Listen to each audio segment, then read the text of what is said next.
versículo de número 1. Quem achou, me dê um sinal dizendo amém. Amém.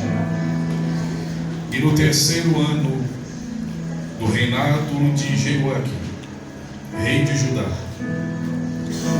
veio Nabucodonosor, rei de Babilônia, a Jerusalém e a sitiou.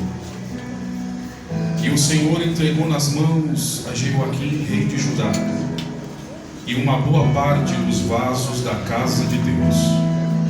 E ele os levou para a terra de Sinar, para a casa do seu Deus, e colocou os vasos na casa do tesouro de seu Deus.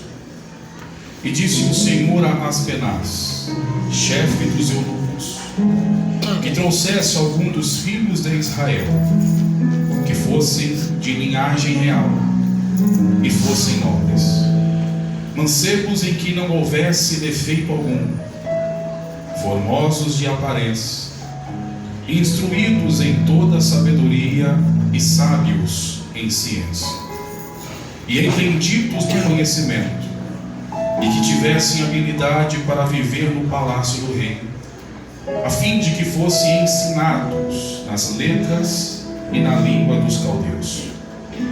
E o rei lhes determinou a ração de cada dia, da porção do manjar do rei e do vinho que ele bebia, e que assim fossem criados por 3 anos, para que no fim deles pudessem estar diante do rei. E entre eles achavam-se dos filhos de Judá Daniel, Ananias, Misael e Azarias. E o chefe dos eunucos lhe colocou outros nomes, a saber, a Daniel o de Beltesazar, a Ananias o de Sadraque, a Misael o de Mesaque, a Azarias o de Abidnego. E Daniel colocou no seu coração não se contaminar com o manjar do rei, e nem com o vinho que ele bebia. Portanto, pediu ao chefe dos eunucos que lhe concedesse este pedido de não se contaminar. Muito obrigado. Tome o seu assento, por favor.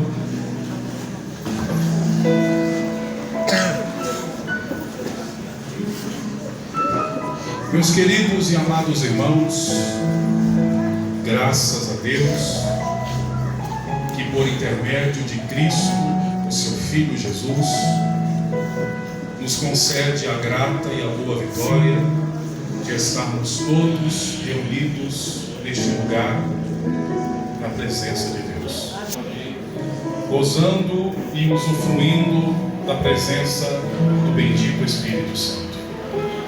Eu quero, antes de tudo, glorificar a Deus pelo prazer, pela bênção de estar pela primeira vez no seio fraterno desta casa tão abençoada, tão avivada. Quero parabenizar a Jubrac, o Santa Teresinha, pelos seus 44 anos de história, onde eu tenho certeza que a mão de Deus tem estado todos os anos sobre vós. Deus abençoe o pastor da igreja, todos os obreiros. Eu agradeço de coração a nossa irmã Stefane pelo convite, gente boa. Acredito eu que tinha gente melhor para estar aqui no meu lugar, mas coube a nós a boa sorte dada por Deus de estar servindo com a palavra de Deus a este povo. Eu louvo a Deus porque eu estou acompanhando o meu caçula, o Lucas, o meu filho mais velho, não pôde vir porque está pregando, e como ele é menor de idade, a mãe teve que acompanhá-lo. Mas para não vir só, Deus preparou esse guerreiro abençoado. Deus abençoe em nome de Jesus. Meus amados, eu tenho 15, 20 minutos. E nesse tempo eu queria discorrer com os amados algo que o Espírito Santo colocou no meu coração. O ano era o ano 6º. Para ser mais exato, o ano era 615 ao ano 620 a.C.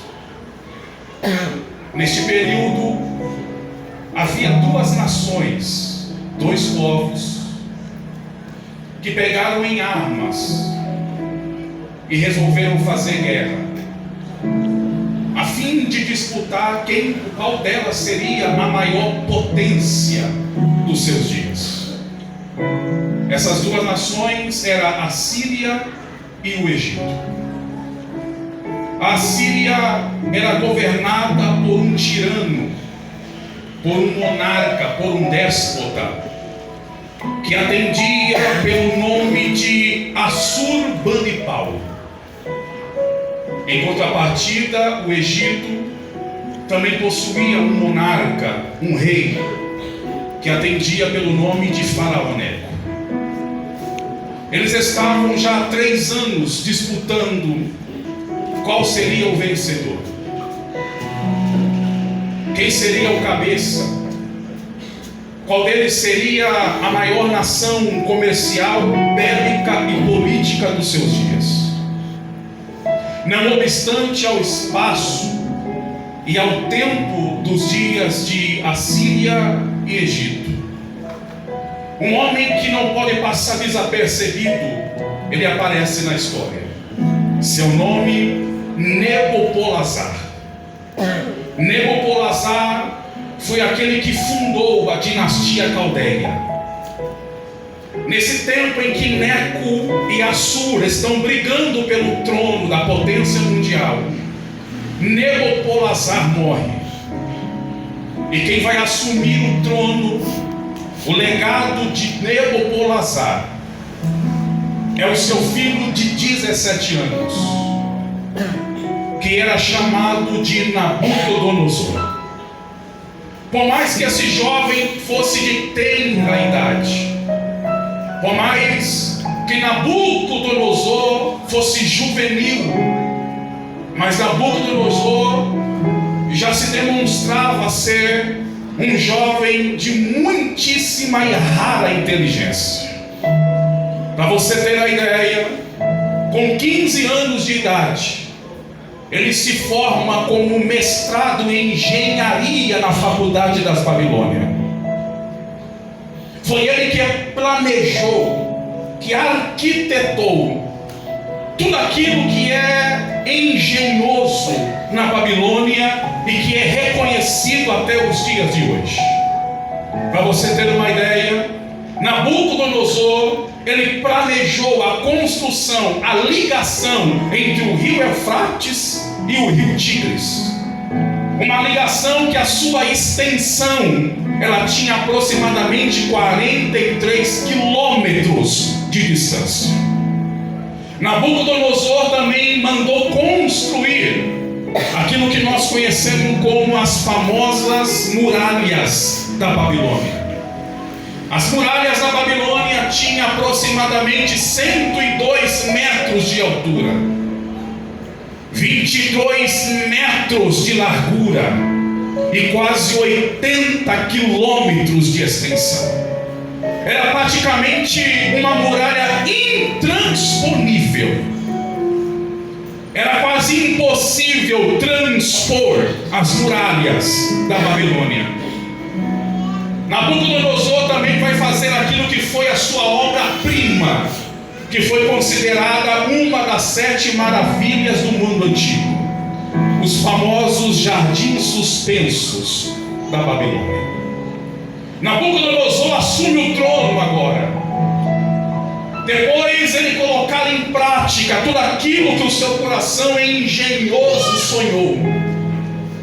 Depois de se consolidar no trono da Babilônia, Nabucodonosor vai voltar a sua atenção, o seu tempo, a sua energia para outra coisa. Nabucodonosor agora vai se aventurar na área bélica, na área das guerras. E é quando ele fica sabendo que a maior potência dos seus dias era o Egito, tendo como monarca o Faraó Neco. E nessa época houve uma parceria entre a Síria e Jerusalém. a Assíria fez uma aliança comercial e política com Josias. E essa aliança política era deles se ajuntarem para juntos fazer guerra contra o faraó Neco. Esta guerra está registrada na Bíblia. E esta guerra ficou conhecida como Batalha de Meguido. Faraó Neco mandou uma mensagem para Josias não vir para a guerra, porque a guerra naquele dia não era contra ele, mas na teimosia e na rebeldia no seu coração, Josias quis entrar numa guerra que não era dele, que não era para ele e que não estava no tempo dele. E quando nós resolvemos travar guerras que não são nossas, o resultado é fatídico, o resultado é trágico. Josias perece no campo de batalha. Agora a notícia chega aos ouvidos de Nabucodonosor. Nabucodonosor vai empreender uma campanha militar. Pega o que tem de melhor no seu exército e marcha para fazer guerra contra o faraó Neco. Essa batalha também está registrada na Bíblia e é conhecida como Batalha de Cárquemes. Só que Nabucodonosor não vai sozinho para a guerra. Nabucodonosor leva o seu braço forte. Nabucodonosor leva o seu homem de confiança. Nabucodonosor leva o seu capitão, seu nome Nebuzaradã. Nebuzaradã era um homem que não era conhecido apenas pelas suas estratégias de guerrilha e de guerra, mas também era conhecido pela sua crueldade, da forma que ele subjugava os seus adversários. Era da maneira mais cruel e violenta que você pode imaginar. O resultado foi aquilo que você já sabe.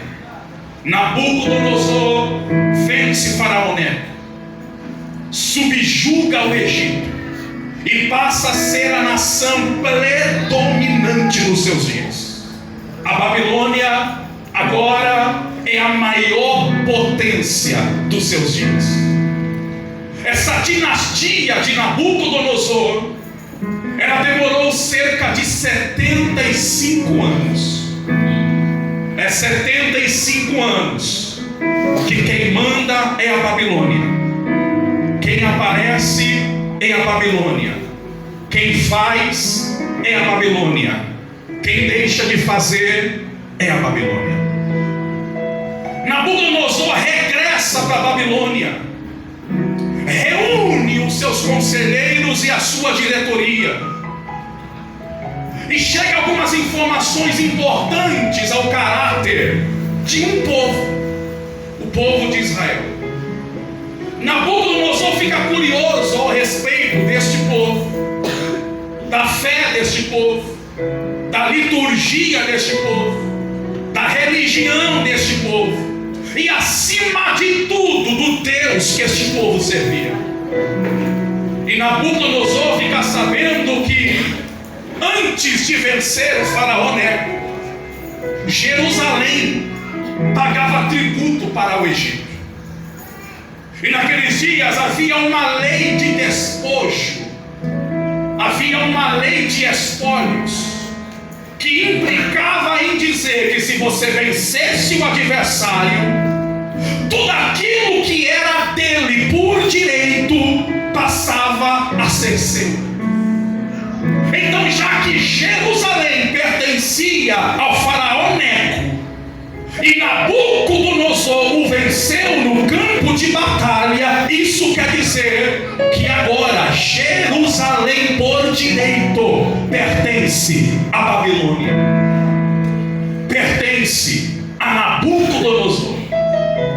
É quando ele manda o seu oficial Nebuzaradã entregar uma mensagem dentro de Jerusalém, dizendo que se eles não servissem a Babilônia como serviam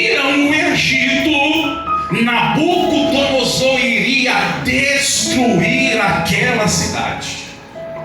E para mostrar que não estava de brincadeira, ele destruiu o templo, queimou as portas das muralhas a fogo e levou cativo a nata da sociedade de Jerusalém.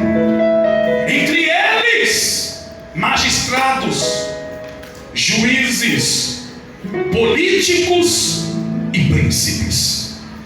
Na primeira remessa, cerca de 8.000 jovens foram levados cativos para a Babilônia. Só que antes de colocar cadeia e algemas em suas mãos e os levarem como cativos para a Babilônia, boa parte destes jovens viram como testemunhas oculares a família sendo morta na sua frente. Esses jovens viram a espada do soldado decapitar a cabeça de seus pais, de suas mães, de seus irmãos. Imagine o trauma que esses jovens estão carregando agora dentro do peito, do coração. Quando eles chegam na Babilônia, Nabucodonosor dá uma ordem de escolher dentre 3.000 alguns jovens e colocasse eles sob os cuidados do chefe dos eunucos do palácio, Aspenaz, e que durante 3 anos, antes de se apresentar ao rei, esses jovens teriam que ser preparados, instruídos, orientados com toda a sorte de filosofia, cultura, liturgia, fé e religião pertencentes à Babilônia. E a primeira coisa que acontece quando alguns jovens chegam na Babilônia, e entre eles Daniel, Misael, Azarias e Ananias, a primeira coisa que Nabucodonosor faz é mudar os seus nomes, é mudar a identidade daqueles jovens. Eu não tenho sombra de dúvidas que o Nabucodonosor desta geração, chamado Satanás, continua com a mesma proposta, continua com a mesma pauta, continua com o mesmo desejo. Qual, pastor? Mudar a identidade desta geração. A coisa que o diabo mais sonha em ver é um jovem, ainda que na igreja, mas sem identidade. Só que Nabucodonosor mexeu com os jovens errados. Nabucodonosor mexeu com um jovem chamado Daniel, que ele não esquece a sua origem com facilidade. Não esquece quem é com facilidade. Não esquece da onde veio com facilidade. E eu vim de lá de Itaquaquecetuba com uma palavra ardendo no peito, e eu vou entregar no altar dessa igreja nesta noite, porque eu creio que é pelo poder da palavra, do nome e do sangue de Jesus, todo rótulo que estava sobre esta geração está sendo quebrada nesta noite. O diabo quer colocar rótulos na nossa juventude. O diabo quer estabelecer nomes para a nossa juventude. O diabo vem com as suas nomenclaturas sobre os nossos jovens, os seus rótulos, os seus estigmas, as suas embalagens. Mas nessa noite Deus está quebrando rótulo, Deus está quebrando estigmas, Deus está quebrando nomenclaturas.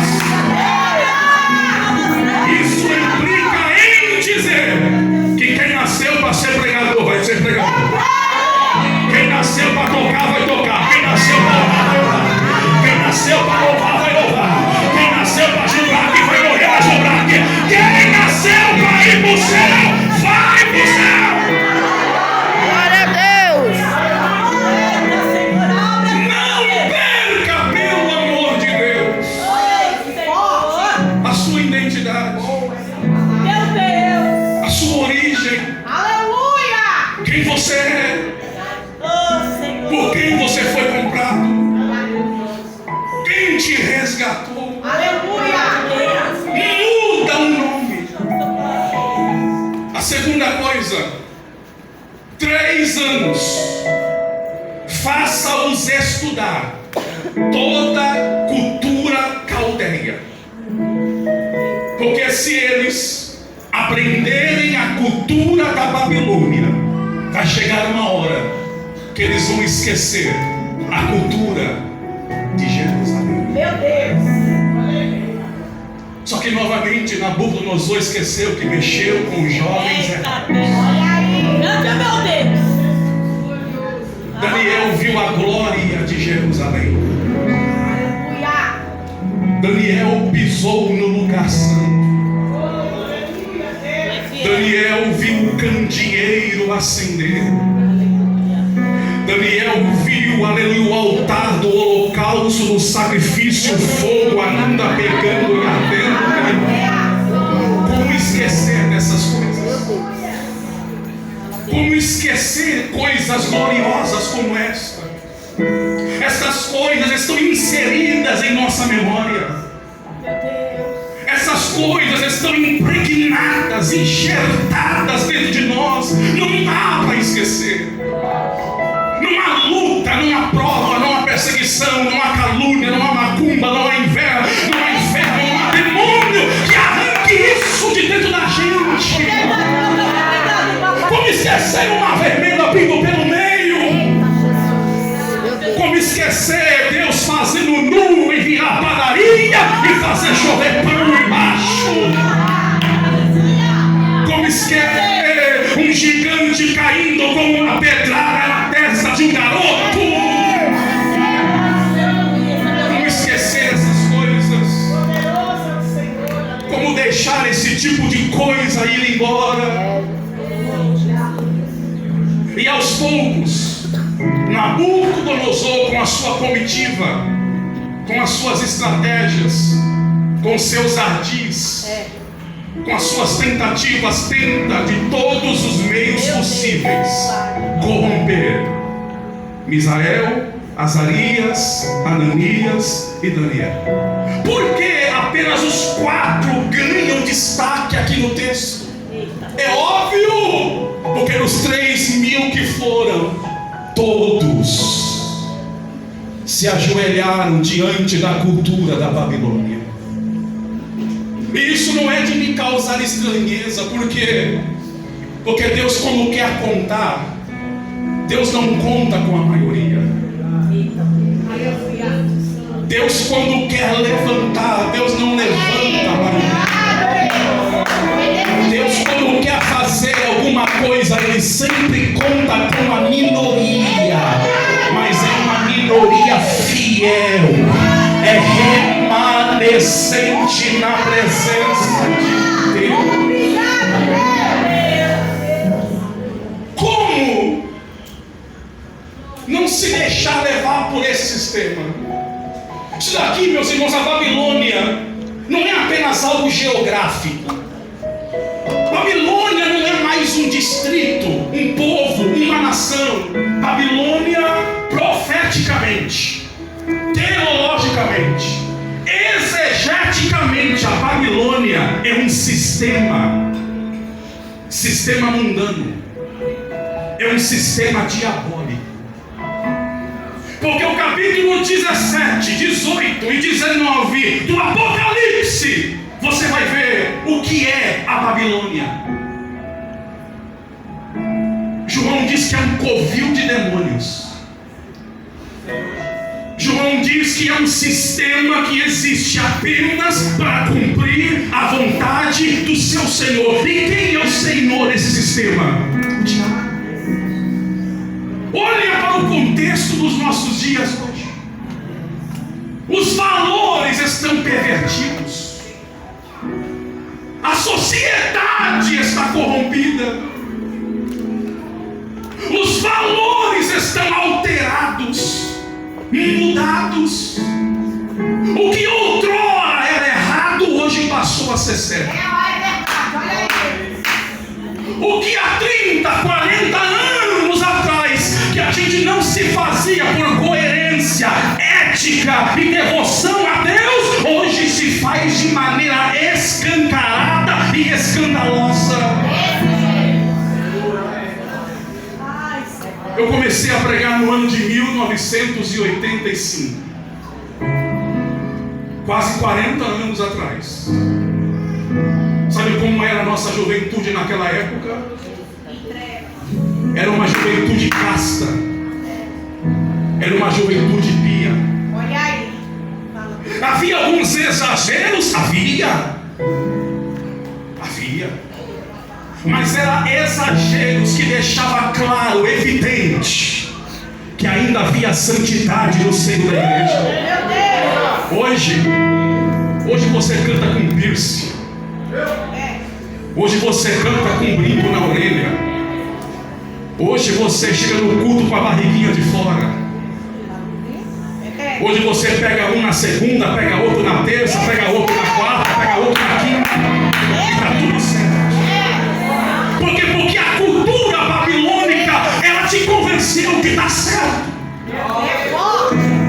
Só que a cultura da Babilônia não é a cultura de Jerusalém.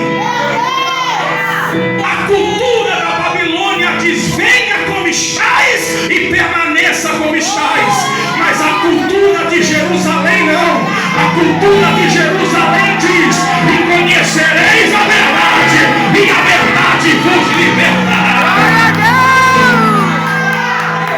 A cultura da Babilônia diz: vem, porque Deus só quer teu coração. Mas a cultura de Jerusalém não.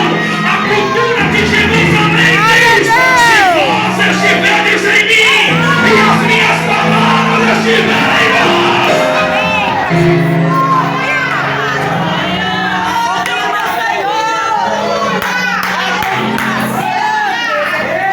Seu Nike no pé é mais importante do que a glória.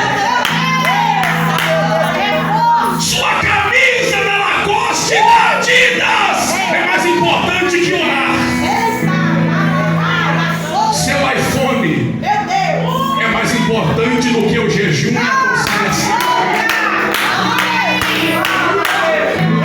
Você não percebeu, mas você está inserido na cultura da Babilônia faz tempo. E sabe qual é a boa notícia? A carroça de Jeová parou na porta da Jubraque, dizendo que quer voltar para Jerusalém. É só entrar que é. Pega na mão de quem está vivo aí, no nome de Jesus. Pega na mão de quem está vivo aí. Olha para quem está do seu lado, vê se ele tem cara de crente. Se não tiver, levanta e sai correndo em nome de Jesus. Mas se ele tiver cara de crente que foi pro céu, levanta a mão e diga: chacoalha ele e diga: é hora de voltar para Jerusalém. Diga para ele: é hora de voltar.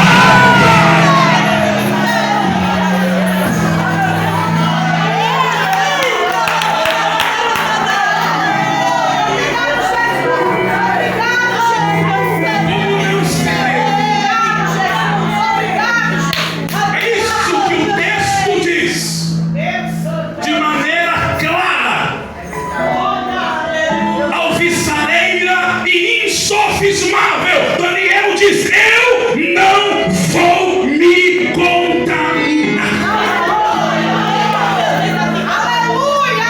E o texto diz que ele colocou firmemente no coração. Firmemente. Ou seja, na segunda eu sou isso, na terça eu sou isso, na quarta eu sou isso, na quinta eu sou isso.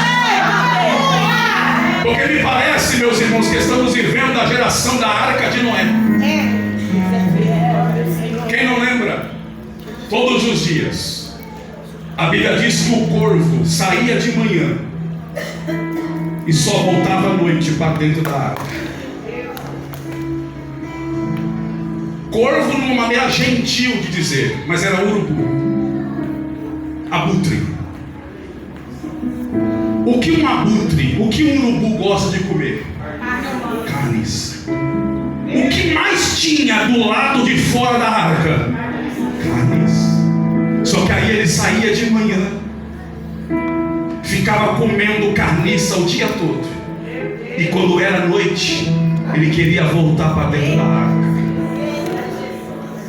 Minha geração é todinha essa. Nossa, que forte. Passa o dia todo no pecado. Meu Deus. Chega à noite, põe terno e gravata e vem pro mundo.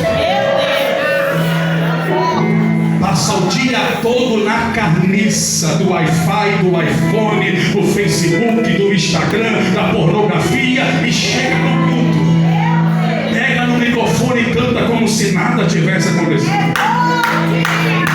Meu Deus. Quer meter banca de pregador, quer tentar ensaiar alguma coisa, meu querido, de fogo estranho na igreja. Tem bastante. O que a gente não quer é faísca e nem fumaça. O que a gente quer é fogo, é labareda, é tocha, é fogo. Como não se vender? Porque existem valores que são inegociáveis. Não dá para barganhar. Não dá para abrir conversa. Não dá para parar nem para ouvir proposta. Tem coisas, meus irmãos, que é inegociável.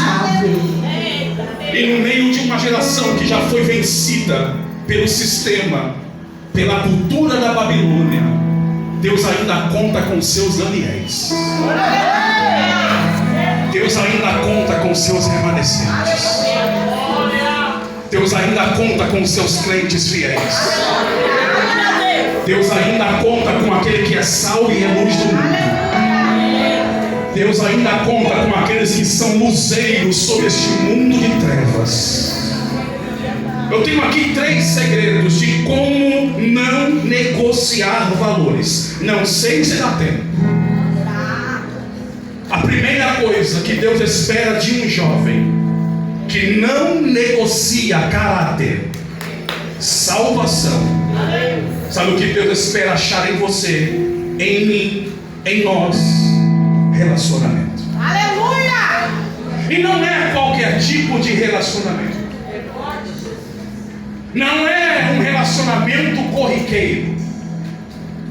Não é um relacionamento supérfluo, frívolo, banal, raso, sem expressão, sem profundidade, não.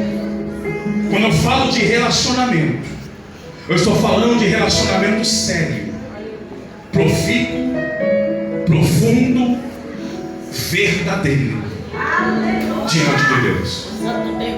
Porque não dá, queridos, para andar a vida toda em um cristianismo, em um evangelho, em que na mão direita você tem um anel de compromisso com Deus, e na mão esquerda você tem um anel de compromisso com o mundo. Meu Deus. Não é esse tipo de relacionamento que Deus promete.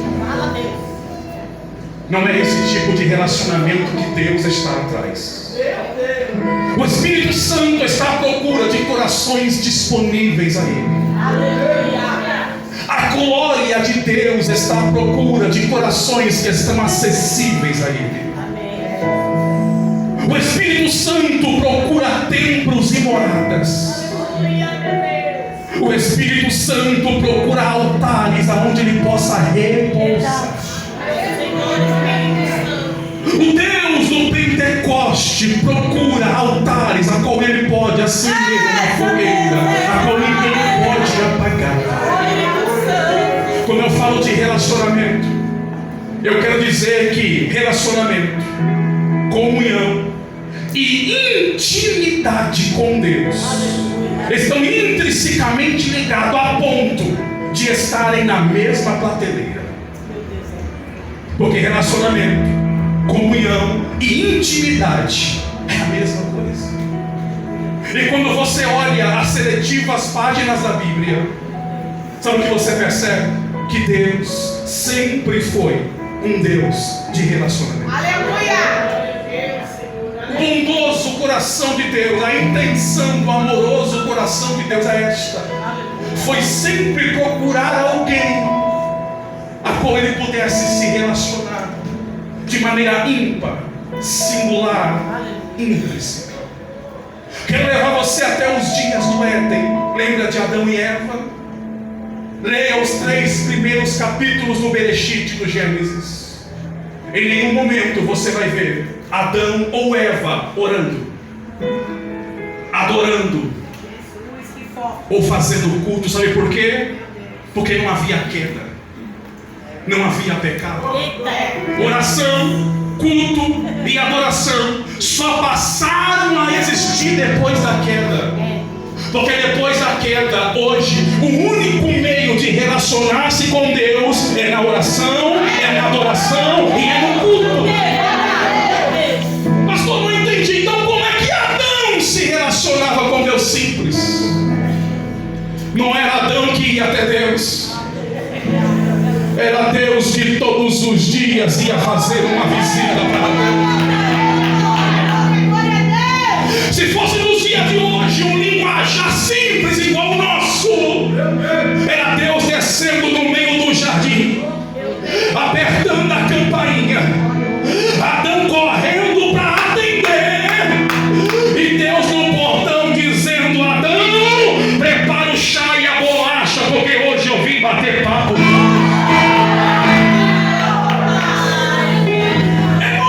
Tinha tamanho relacionamento com Deus que uma hora Deus olhou e disse: esse aí não pode ficar lá embaixo, traz aqui para cima. Abraão é o único na Bíblia que por 3 vezes Deus dá testemunho que Abraão era seu amigo.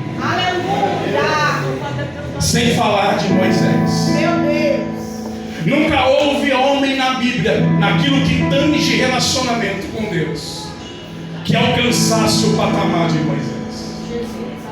Patamar, Moisés tinha tanta comunhão com Deus, Meu Deus.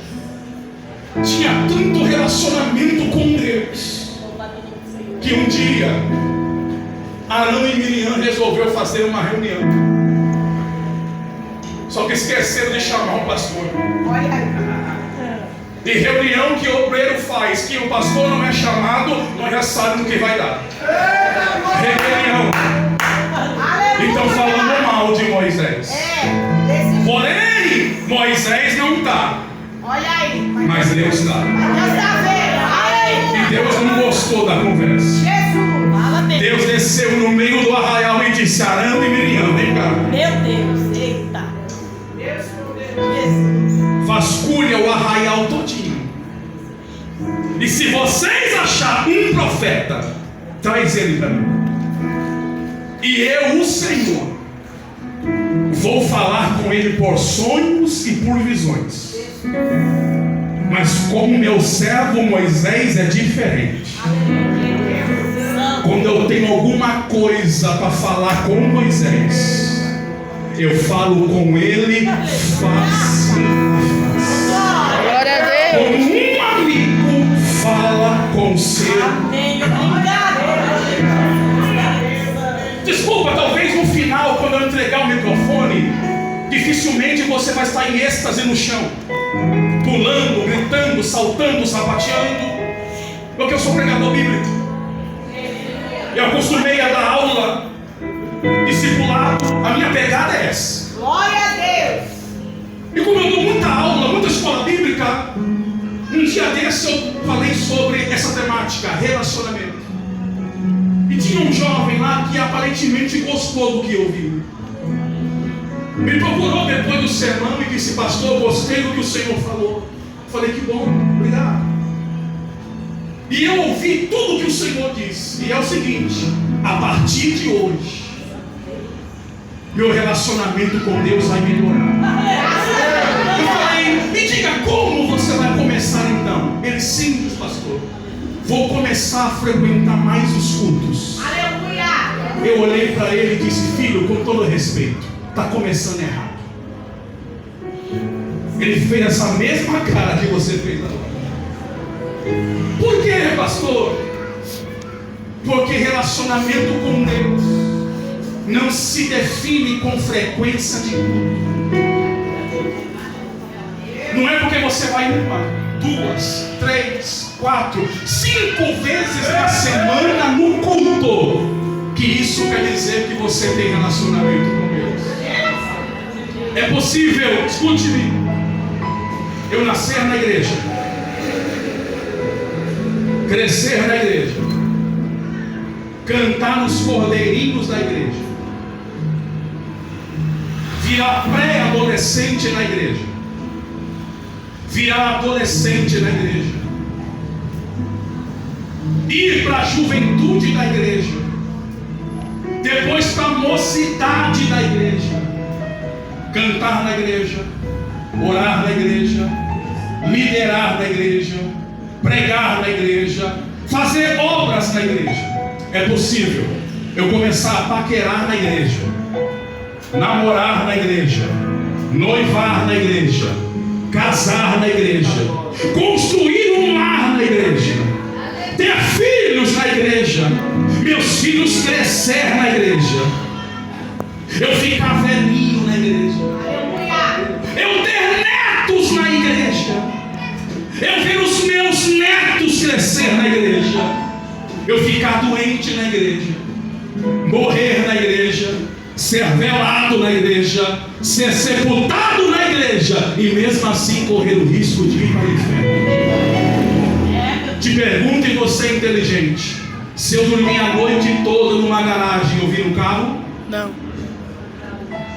Se eu dormir a noite toda na garagem, eu viro uma moto? Não. Então, se eu vim para a igreja, não faz de mim um cristão de verdade.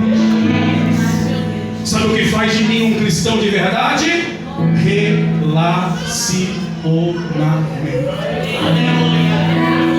É que o Espírito Santo está requerendo de mim e de você nessa noite. Um relacionamento tão sério que você esteja disposto a abrir mão de coisas e pessoas só para ter Ele, só para possuir Ele. Porque vai chegar uma hora nessa caminhada que Deus vai começar a te impulsionar para frente, te jogar para frente, te lançar na frente naquilo que tange relacionamento, que vai chegar uma hora que você vai entender que coisas e pessoas não devem fazer mais parte do seu círculo de convivência. Vai chegar uma hora que para ter a glória, algumas coisas vão ter que ficar para trás. Você vai ter que se abdicar de algumas coisas, se abnegar de alguns relacionamentos. Por quê? Porque agora você é salvo, porque agora você é crente, porque agora você é do fogo, porque agora você é do manto, porque agora você é do glória, porque agora você é do aleluia, porque agora você é do coro das línguas estranhas, porque agora você é do jubraque, porque agora você quer ir para o céu e vai para o céu. Então algumas coisas e pessoas vão ter que começar a ser deixadas de lado. Quem não lembra de Abraão? Deus disse assim: Abraão, pega Isaac e sobe o Moriá. E lá vai Abraão, Stefani, 3 dias. Chega no pé do Moriá. Abraão não vai subir o Moriá de qualquer jeito, queridão. Ninguém sobe o Moriá de qualquer jeito. Para subir o Moriá, sabe o que Abraão precisou fazer? Deixar as jumentas no pé do monte. Porque na subida do Moriá não tem como levar a jumenta na bagagem. Na subida do Moriá não tem como levar a jumenta no bolso. Na subida do Moriá não tem como enrolar a jumenta e pôr dentro da carteira. Quer subir o Moriá é Deus dizendo: deixa a jumenta no pé do monte e viva você a sua experiência subindo o Moriá. Pastor, mas a jumenta é cara, a jumenta é importante, não se preocupa não. Você perde a jumenta no pé do monte, mas ganha o cordeiro quando chegar lá em cima. Se você não manter vivo, aceso, ativado o seu relacionamento com Deus, você vai sucumbir ao sistema da Babilônia. Daqui a pouquinho para de orar. Daqui a pouquinho esse ambiente aqui tão gostoso, maravilhoso, não te atrai. Daqui a pouquinho perde-se o entusiasmo, perde a vontade. Daqui a pouquinho nada disso aqui mais faz sentido. E eu descobri, por revelação de Deus, qual o motivo porque os anjos deixaram o céu e seguiram Lúcifer. Irmã, sabe o que é você sempre ser criado no céu? Anjo não sabia o que era terra, o que era mar. Anjo só sabia o que era céu. E eu não consigo imaginar uma coisa melhor do que o céu. Você consegue? E mesmo assim, eles deixaram o céu.